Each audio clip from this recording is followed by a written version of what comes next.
Hi folks, welcome to Ayisha's Aasha. எல்லாரும் எப்படி இருக்கீங்க? நான் ரொம்ப நல்லா இருக்கேன். இன்னைக்கு நம்ம பார்க்க போற ரெசிபி ஒன் ஆஃப் மை ஃபேவரட்னு சொல்லலாம். Quick, easy and healthy recipe மட்டும் இல்லாமல் அதோட இன்ட்ரெஸ்டிங் ஃபேக்ட்ஸோட ரெசிபி பார்க்கணுமா? வாங்க வீடியோக்குள்ளே போகலாம்.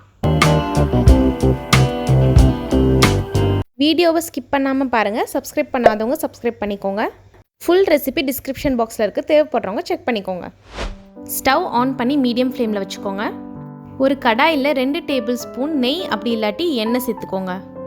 1 டேபிள் ஸ்பூன் சீரகம், 1 சிட்டிகை பெருங்காயத்தூள், 4 வரமிளகா இல்லாட்டி குண்டு மிளகா, 2 மீடியம் சைஸ் வெங்காயம் சாப் பண்ணது, அப்புறம் 1 கட்டு முருங்கைக்கீரை, 1 கைப்பிடியான திருவுன தேங்காய். ஃபர்ஸ்ட் நம்ம சீரகத்தை சேர்த்துக்கலாம். அடுத்து பெருங்காயத்தூள் சேர்த்துக்கலாம். உங்ககிட்ட எந்த மிளகாய் இருக்கோ அது சேர்த்துக்கோங்க. இது நல்லா வறுத்து விட்டுக்கோங்க. நறுக்கி வச்சுருந்த வெங்காயத்தை இப்போ சேர்த்துக்கலாம். அடுத்து தேவையான அளவு உப்பு சேர்த்துக்கலாம்.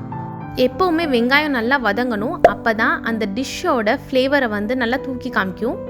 வெங்காயம் நல்லா வதங்கினதுக்கப்புறம் 1 கட்டு முருங்கைக்கீரை இலையை மட்டும் எடுத்துக்கோங்க, அதோட காம்பை விட்டுருங்க. இதை நல்லா அலசிட்டு தண்ணி வடிகட்டினதுக்கப்புறம் நம்ம இதில் சேர்த்துருக்கோம். எந்த கீரை இருந்தாலும் போட்ட அளவை விட அதோட அளவு வதங்க வதங்க கம்மியாயிடும். அதே மாதிரி தான் இப்பயும் ஆயிருக்கு. இப்போ நம்ம சூப் செய்கிறனால இதோட எசன்ஸ் நல்லா நம்மளுக்கு அந்த சூப்பில் இருக்கணும். அதனால் அதுக்கு தேவையான அளவு தண்ணி நம்ம சேர்த்துக்கலாம். நான் 1 லிட்டர் தண்ணி யூஸ் பண்ணியிருக்கேன். திருவுன தேங்காய் 1 கைப்பிடி நம்ம இப்போ சேர்த்துருக்கோம். இது நல்லா கொதிக்கட்டும். நம்ம இப்போ இன்ட்ரெஸ்டிங் ஃபேக்ட்ஸ் பார்ப்போம். முருங்கை மரத்தை மிராக்கிள் ட்ரீன்னு சொல்கிறாங்க. இதில் இருக்க இலையில் விட்டமின் சி ரொம்பவே அதிகமாக இருக்குன்னு சொல்கிறாங்க. ஆரஞ்சு பழம் அப்படி இல்லாட்டி நெல்லிக்காய், இதில் தான் விட்டமின் சி அதிகமாக இருக்குன்னு நம்ம கேள்விப்பட்டிருக்கோம். ஆனால் அதை விட முருங்கைக்கீரை இலையில் இருக்க விட்டமின் சி அதிகம்னு சொல்கிறாங்க.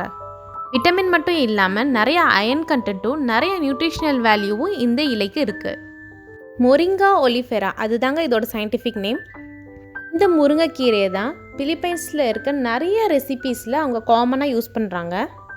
பாயில்டு சிக்கனும் மலுங்கேனா நம்ம முருங்கைக்கீரை தாங்க. இது ரெண்டுமே யூஸ் பண்ணி பண்ணுற ஒரு சூப் பேர் தான் தினோலங் மனோக். பிலிப்பைன்ஸோட கிளாசிக் சூப் இது. உங்களுக்கு இந்த இன்ட்ரெஸ்டிங் ஃபேக்ட்ஸ் பிடிச்சிருந்தா லைக் பண்ணுங்கள். இந்த ஃபேக்ட்ஸ் கேள்விப்பட்டிருக்கீங்களா இல்லையான்றதை கமெண்ட் பண்ணுங்கள். 10 நிமிஷம் கொதிச்சதுக்கப்புறம் நம்மளோட சூப் நல்லாவே ரெடி ஆயிடுச்சு. கீரை மட்டுமே வேணுன்றவங்க கீரையும் சாப்பிட்லாம், சூப் மட்டுமே வேணுன்றவங்க சூப்பும் குடிச்சிக்கலாம். எனக்கு ரெண்டுமே சாப்பிட பிடிக்கும்.